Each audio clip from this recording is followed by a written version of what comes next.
So let me finish this chapter with what we call radiative transitions.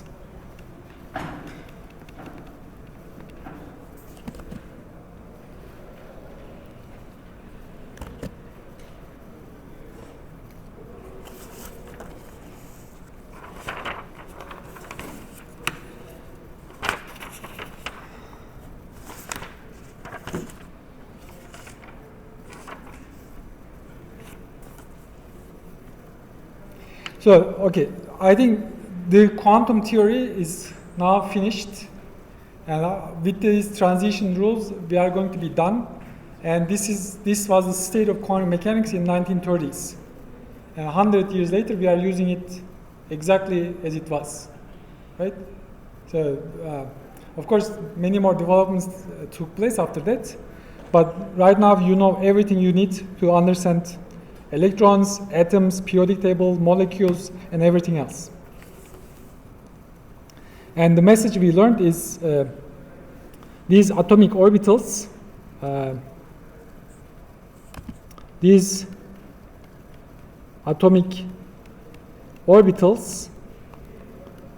are stationary states.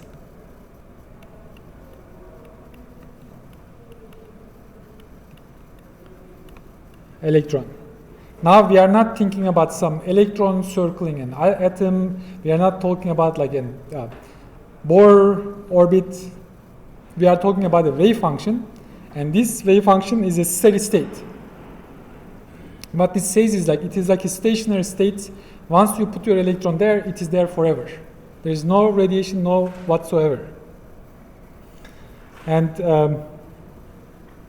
so what stationary means is like these are time-independent probability amplitudes. Yes. What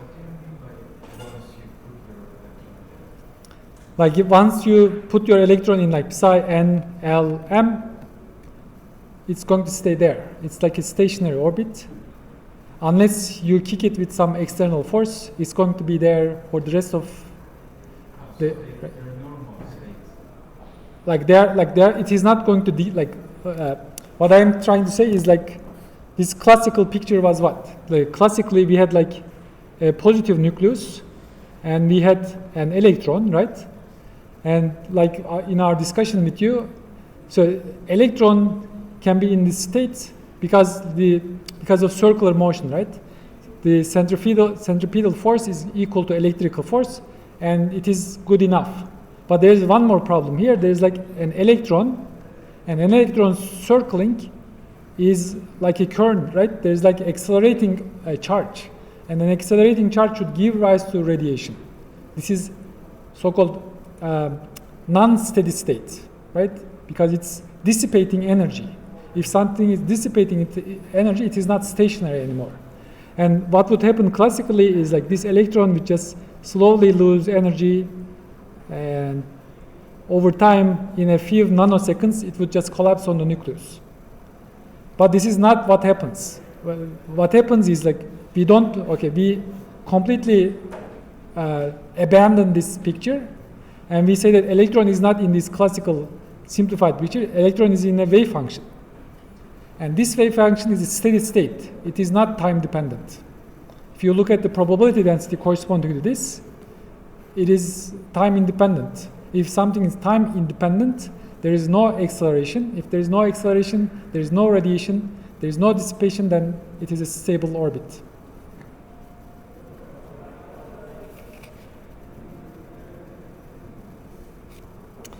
Now, okay, this is explained, but now we have to explain these, like, sometimes there are transitions, right? Like sometimes, so we need to understand transitions.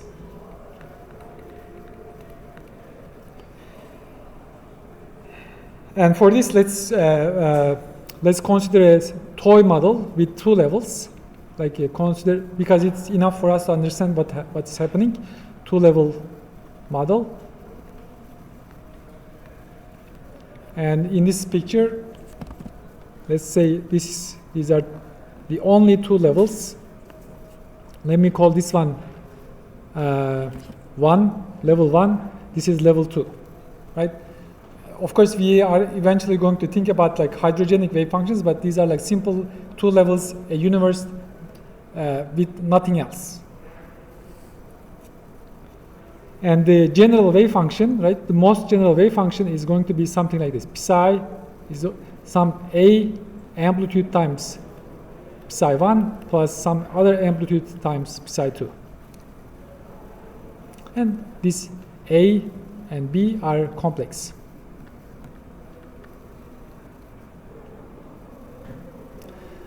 And from the, okay, what does quantum theory tell us about this? Quantum theory tells us A square is probability to be in level 1, right here. And similarly, B square is probability to be in psi 2. Or similarly, if A is equal to 0, we say that electron is in psi 1, and if B is equal to 0, electron is in psi 2.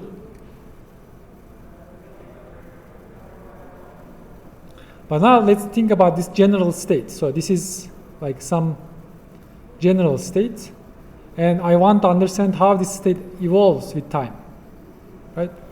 So if I put the time evolution, so this is, let's say, energy E1, this is E2, and the time evolution is given by e to the minus I E1 over H1 T, and this is e to the minus I E2 over H bar T. Yes?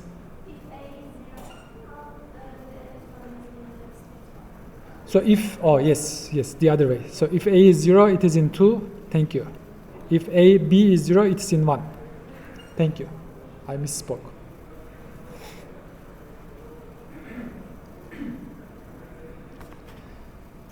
Now let's think about a position, right? X. Like the expectation value of, like I put the electron to this state, either in 1 or 2, and I want to calculate the expectation value of position. And what this is going to be, okay, some dx, we know the rules, right? This is full psi of x, comma t, this is x, and this is full psi x t.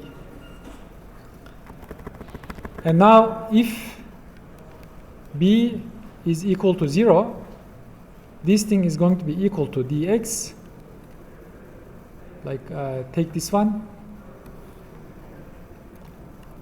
x, and take, okay, this is complex conjugate. Complex conjugate of e to the minus I is plus, and exactly the same thing without the complex conjugate. This is x, this is y. And if B is equal to 0, I can see this one is going to cancel this one, and A star times A is absolute value A, but what we need to see here is this is time independent. Basically, position of electron is time independent, right? That means electron is not doing something to radiate, because it's like in stationary state, right? Its expectation value of position is stationary, it's time independent, so there is no radiation. Similarly, if A is equal to 0, it is also show it is still time independent or stationary, right? Because this exponential will always cancel in that form, right? Like many things, but like hopefully it is not complicated. But now I want to consider this full state. Neither A nor B is 0. In that case, okay, if A non-zero and B non-zero, this expectation value is going to have I think you can see, right? Like there are like 4 terms inside here, 4 terms inside here. Sorry, 2 terms inside, 2 terms inside, 2 times 2. There will be 4 terms in total.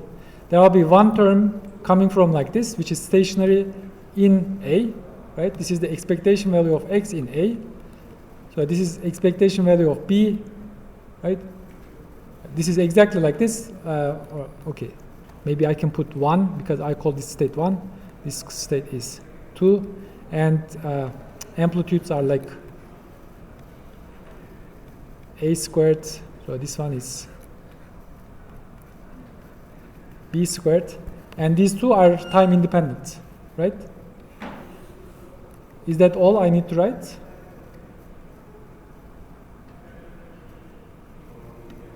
There are also cross terms, right? And the cross terms are going to be like this. Plus, for example, A star B e to the minus I E1 minus E2 divided by H bar T times, let me call this X12, and X12 is like this. So put, let me define X12. So this is dx, this is psi1 star, this is x, this is psi2. Plus a b star e to the I E1 minus E2 divided by H bar T, and this is X21. So what we found is now X is time dependent, right? There is explicit time. Actually, if you work with this entire thing is going to be something like a cosine. And if it is time dependent, I mean, it's going to radiate, right? Because this is the whole argument. If electron does something with acceleration, it's going to radiate. It's time dependent and it oscillates. It oscillates. And if it oscillates, it's going to give rise to radiation. And the radiation frequency, so radiation frequency, nu is going to be exactly this frequency difference, E1 minus E2 divided by H bar. Good? So what happens in real life, so what happens in real life is, without this, what we said is like we have 2 levels. We can have infinitely many levels. And you put your electron here.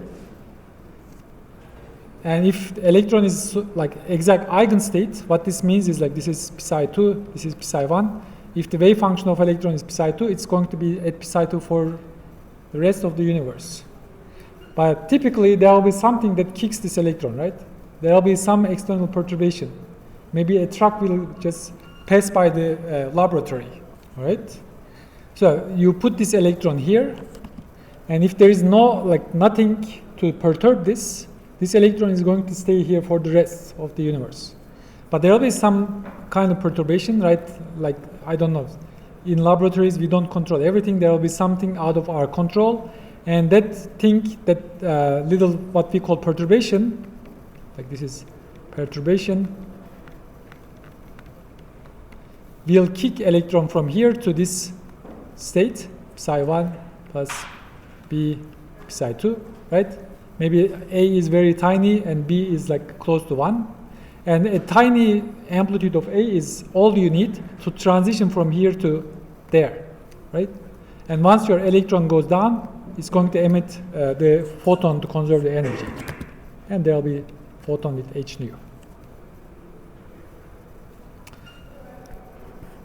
So from this little discussion, what we say is like, so dx for any state psi m star of x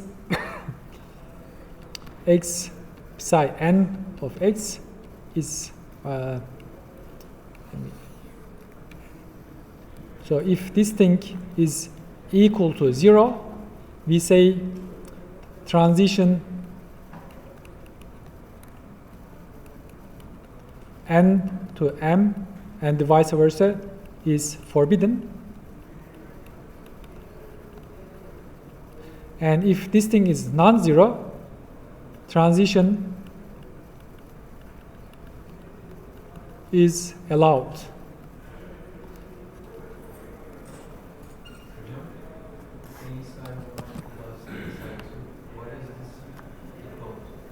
So this is the full wave function, like this. So initially, like the argument is like initially I put it in psi 1, but something out of my control, some perturbation is going to modify it, and the modification will go from this psi 2 to this form, where psi b is close to 1 and a is very tiny, but a very tiny a is sufficient for me to have time-dependent x here.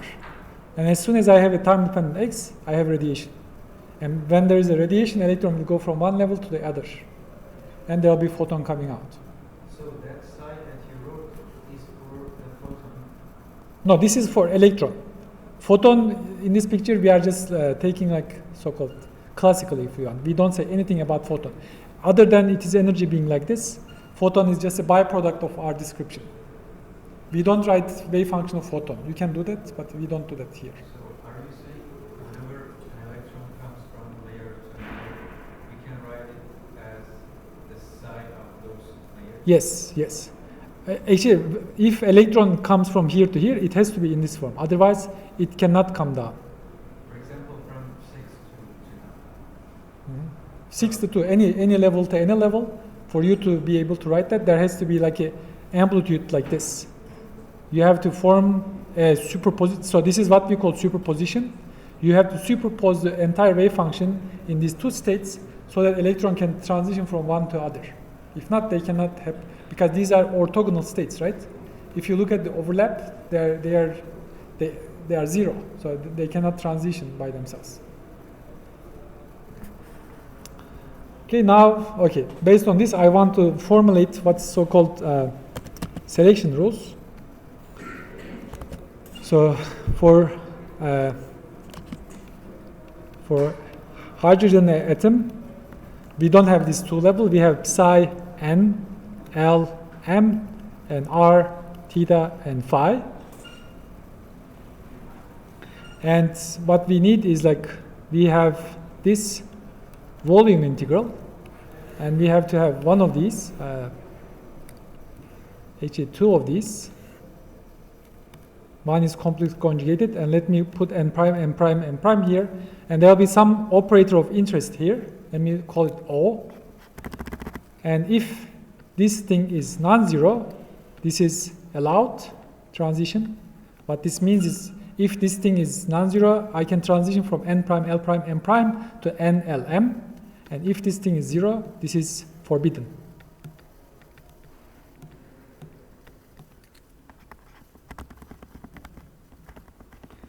And this operator O is generally, because in 3 dimension there's like 3 options, right? It can be X, it can be Y, and it can be Z.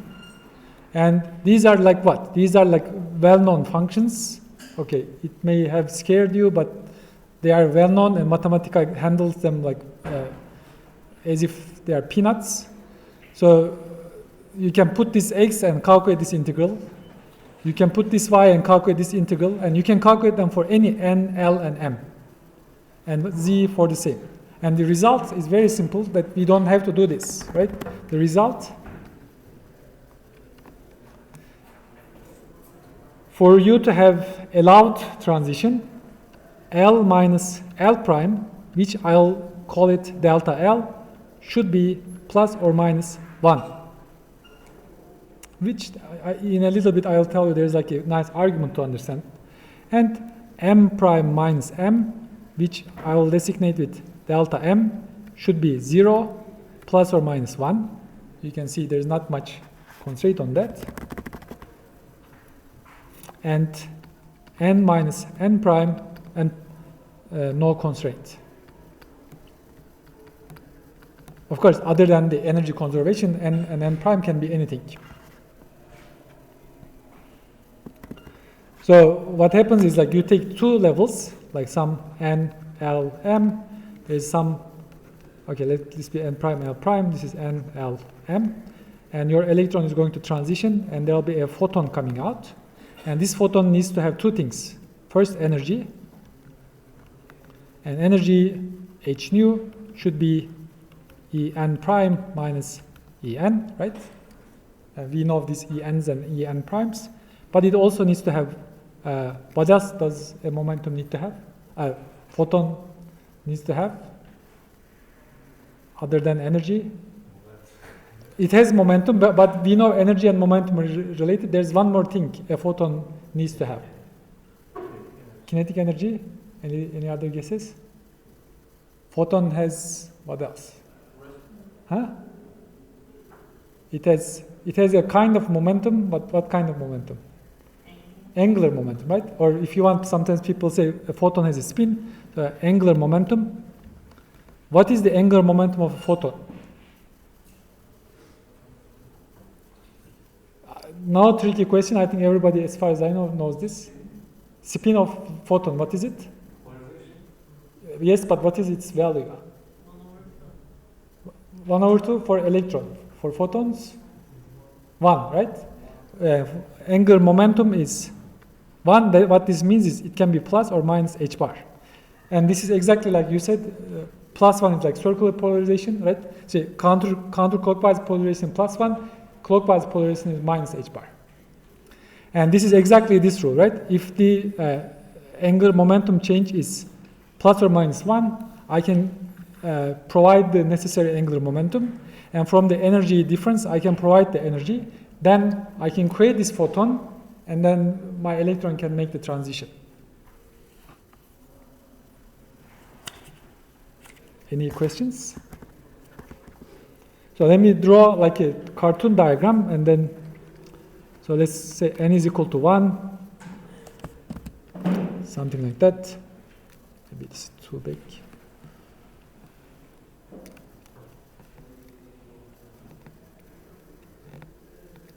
Okay, maybe 3 of them enough for the moment. So this one and this one, I'll delete this. So this is n is equal to 1, this is n is equal to 2, n is equal to 3, and so on.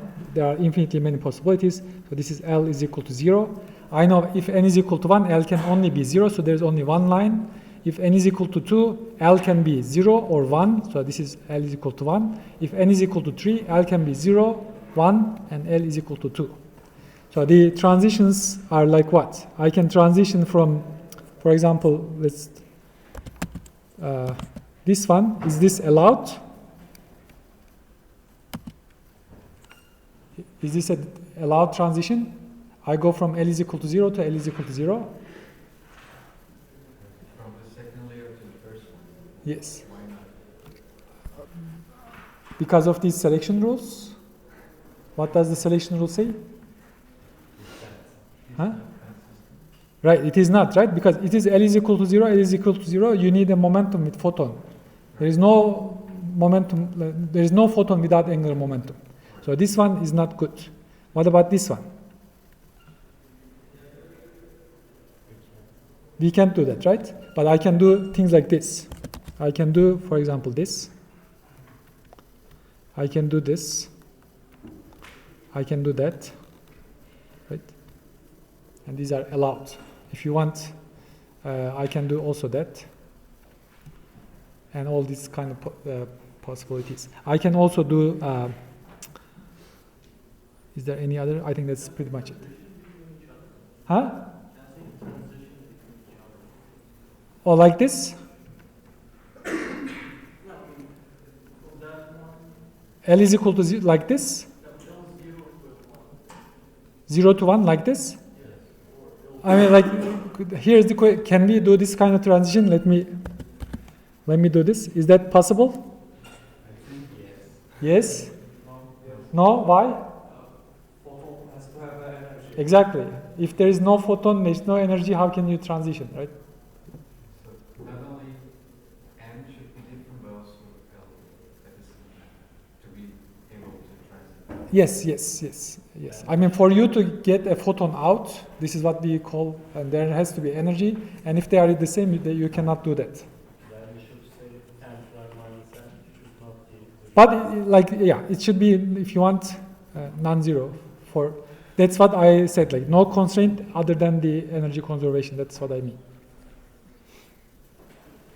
So this is so-called photon is like a classical object in this description. The atom is full quantum. But for the full description, we need full quantum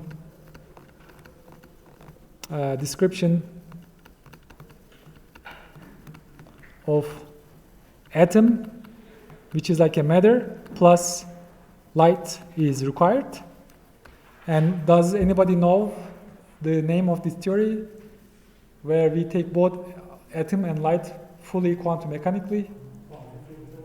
Yes, but it is like a special quantum field theory. It's quantum electrodynamics. Many of you will never learn that, so you don't have to worry about that other than what it is. So we need this thing to describe this thing in its full detail. And in QED, there is so-called vacuum fluctuations.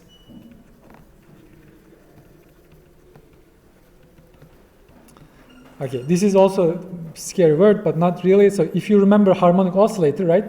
We had a harmonic oscillator, and the minimum possible energy was h bar omega over 2. And there was like a 0-point energy there, ZPE. And there's like a 0-point energy of like electromagnetic field when you quantize it. What this means is when you take quantum mechanically, light has a vacuum fluctuation. And these vacuum fluctuations are enough perturbation, right? Even if there is nothing, like the perfect vacuum in the universe you can create, if you do that, there will be a perturbation due to these vacuum fluctuations. And this perturbation is going to, if you put an electron in an exact state n, it's going to drive it to a state psi n plus psi m, something like that. Let me call it like psi 1 and 2. Even if you put it in psi 1, because of these vacuum fluctuations, you are going to have something like psi 1 times A, B times psi 2. And there will be a transition. So these vacuum fluctuations, they seem to violate energy, right? So these vacuum fluctuations violate energy. If you want, you are in vacuum and from nowhere you create a photon. Actually, you have to create at least 2 photons to make sense of it. But the question is, where is this energy coming from? So violate energy conservation, right? Does anybody have an answer for that? Suppose there is like vacuum, there is nothing, and I create just photons from nowhere. But I know before the photons there is no energy. After the photons there is energy. So am I like in trouble? Yes. Yeah, vacuum is never empty. This is what we are trying to explain, right? Vacuum is never empty because of this. But this thing seems to like say that you are creating energy from nowhere. I heard about some other particles that exist. No other particles. This is like simple. That everything you learned in this course is sufficient to answer this question. That's why I'm pressing. So I have like vacuum, there is nothing, right? And I just create photons out of nowhere. And there is like energy violated, right? Is this okay or not, quantum mechanically? Because now you know quantum mechanics. You said it isn't possible in the case of a photon creating two electrons. Yes. So maybe I tell you this one is okay because of energy time uncertainty. Delta E, delta T is supposed to be bigger than h bar over 2. So you create energy, but it stays for a very short time, like very, very small time. And that very, very small time is sufficient for you to drive from one level to another. Actually, this, yes?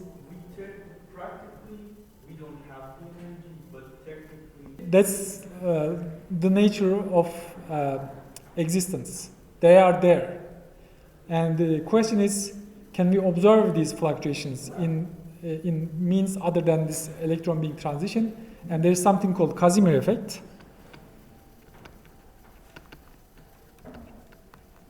And in the Casimir effect, I think your book has a little bit longer discussion, but let me give you the gist of it. You put 2 metal plates, so this is metal, and there's like a metal. They are very close. They have to be very close. Then there's a discussion about that. Now, there are vacuum fluctuations inside and outside. But the point is, inside the metal, we have to have this quantization, right? Now we are familiar with this. For example, I have to have like this, I have to have this, but I cannot have something that's not non-zero on the walls, right? So inside, I have limited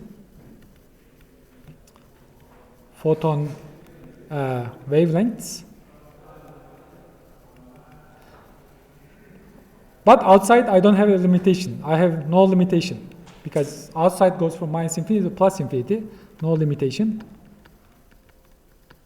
So that means outside there are like more vacuum fluctuations from inside.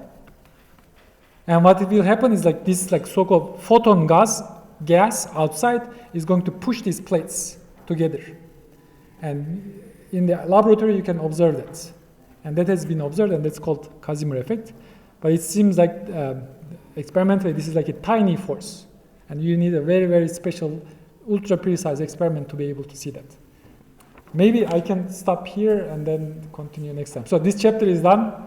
Next, we are going to start talking about molecules.